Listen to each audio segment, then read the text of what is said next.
Morning guys. At siyempre, maraming salamat kay Lord. Binigyan tayo ng bagong gawa. Siyempre naman, hindi natin makakalimutan yung butihing may bahay.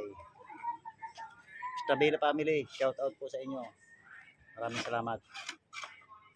Morning guys. May gagawin po kaming relays.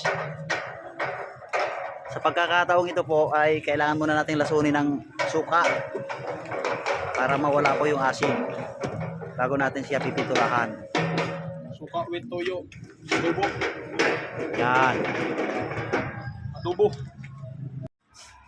At yan guys, kung mapapansin nyo, lumabo na yung pagiging GI niya dahil sa ginamit nating lasong suka.